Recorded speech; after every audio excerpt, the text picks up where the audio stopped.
Epione pain management and regenerative centre. ఇక మీ నొప్పులు శాశ్వతం కావు. ముఖ్యమంత్రి జగన్ రెడ్డి జలగరెడ్డిగా మారిపోయాడు. ఆయన జగన్ రెడ్డి కాదు, జలగరెడ్డి. జలగ ఏం చేస్తుంది? ప్రజల రక్తం త్రాగి తన దాహం తెచ్చుకుంటుంది.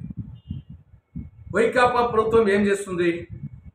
ధరల వాత, ఛార్జీల మోత, పన్నుల వాత ద్వారా ప్రజల రక్తం పిలుస్తూ ఉంది, ఆర్థిక మూలాలు పిలుస్తూ ఉంది. ఈ 5 సంవత్సరాల్లో ధరలు, ఛార్జీలు, పన్నులు పెంచడం ద్వారా 3 లక్షల కోట్ల రూపాయలు అదనపు ఆర్థిక భారం వైకాపా ప్రభుత్వం ప్రజల మీద మోపింది. మద్యం ధరలు, ఇసుక ధరలు, సిమెంట్ ధరలు, పెట్రోలు, డీజిల్, నిత్యావసర సరుకులు, ఈ విధంగా అన్ని వస్తువుల ధరలు విపరీతంగా పెరిగినాయి. ఆస్తి పన్ను పెంపు, చెత్త పన్ను విధింపు, ఆర్టీసీ ఛార్జీలు పెంచారు 3 సార్లు, కరెంటు ఛార్జీలు 8 సార్లు పెంచారు. మేము అధికారంలోకి వస్తే కరెంటు ఛార్జీలు పెంచను, ఇంకా తగ్గిస్తానని చెప్పేసి జగన్మోహన్ రెడ్డి ఎన్నికల ప్రచారంలో 2019 ఎన్నికల ప్రచారంలో చెప్పాడు.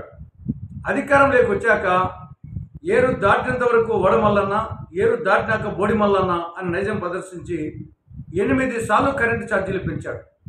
50,000 కోట్ల రూపాయలు ఒక్క కరెంటు మీదనే అదనపు ఆర్థిక భారం మోపాడు. ఒక మాటలో చెప్పాలంటే జగన్మోహన్ రెడ్డి పాలనలో కరెంటు తీగ పట్టుకోవాల్సిన అవసరం లే, కరెంటు బిల్లు ముట్టుకుంటేనే షాక్ కొట్టే విధంగా కరెంటు ఛార్జీలు పెంచడం జరిగింది. అంటే ఓవరాల్గా చూస్తే జగన్ పాలన ఇచ్చింది ప్రజలకు గోరంతా, ప్రజల నుండి లాక్కున్నది కొండంత.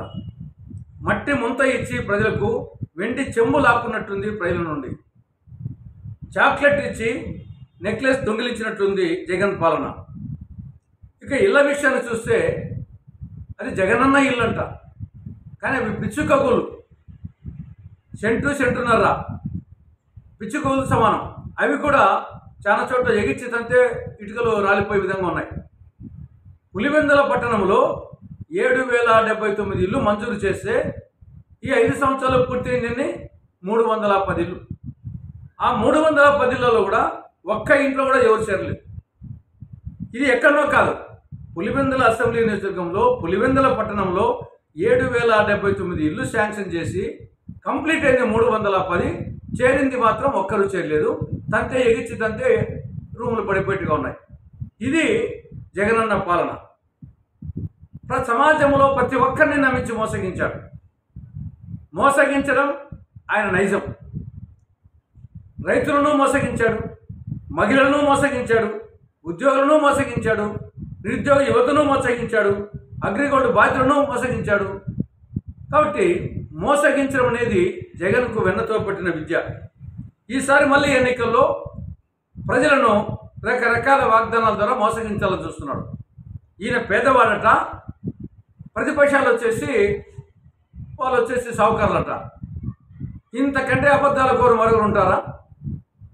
మొత్తం దేశంలోని ముఖ్యమంత్రులకెల్లా 2019 అఫిడవిట్ ప్రకారమే అత్యంత ధనవంతుడైన. మొత్తం మిగతా ముఖ్యమంత్రుల ఆస్తులన్నీ కలిపినా కానీ ఈయన ఆస్తికి వీలు కాదు. ఈయన పేదవాడట. కాబట్టి మళ్ళీ ఎన్నికల్లో మోసగించాలని ప్రయత్నం చేస్తున్నాడు. ఈ యొక్క నమ్మించి మోసగించడం ఆయన నైజం. కాబట్టి మళ్ళీ మోసపోవద్దు అని ప్రజలకు విజ్ఞప్తి చేస్తూ కాంగ్రెస్ పార్టీ ఒక్కటే ప్రజా సంక్షేమం కోరే పార్టీ. ఇందిరమ్మ రాజ్యం, ఇంటింటా సౌభాగ్యం. ఆ సౌభాగ్యం రావాలంటే కాంగ్రెస్ పార్టీని గెలిపించాలని ప్రజలకు కాంగ్రెస్ పార్టీ విజ్ఞప్తి చేస్తోంది. మరిన్ని వీడియోస్ కోసం ఛానల్ ని సబ్స్క్రైబ్ చేయండి. లేటెస్ట్ అప్డేట్స్ కోసం వాట్సాప్ ఛానల్ ని ఫాలో చేయండి.